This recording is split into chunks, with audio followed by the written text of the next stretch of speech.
दशरथ प्राण तेजु के कैसा माधव भेजु। दशरथ प्राण तेजु के कैसा माधव भेजु। अब के राजा जी के जरतई हो दुलरुआ। अब के राजा जी के जरतई हो दुलरुआ। कहाँ गेली किए भेली के कई माता से झट पट भेजुन समाद हो दुलरुआ। झट पट भेजुन समाद हो दुलरुआ। जखन समदिया समाद लय पहुँचल। जखन समदिया समाद लय पहुँचल।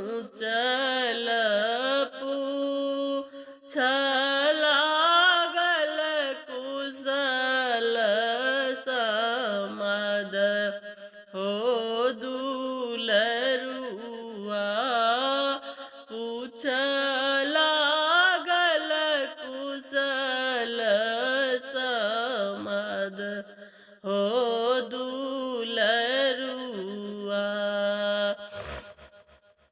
एक कुशल कहु माता तीनु रानिया। दोसर कुशल कहु अयोध्या हो दुलरुआ। दोसर कुशल कहु अयोध्या हो दुलरुआ। एक कुशल बउआ कहलो न जाई अछि।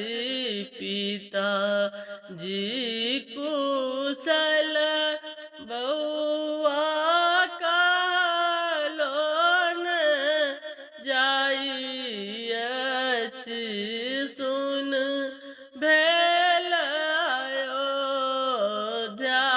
नगर हो दुलरुआ। सुन भेल अयोध्या नगर हो दुलरुआ। जखन भरत जी नगर सोबार भेला। जखन भरत जी नगर सोबार भेला। नाना जी सो मंगल विदाई हो दुलरुआ। आई जे जखन भरत जी अवध बिच अयलनि। जखन भरत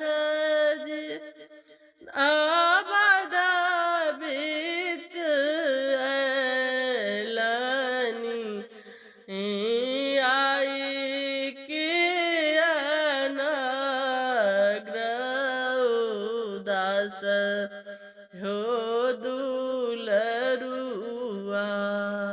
आई जय दशरथ जी प्राण जत जलनी ताई तू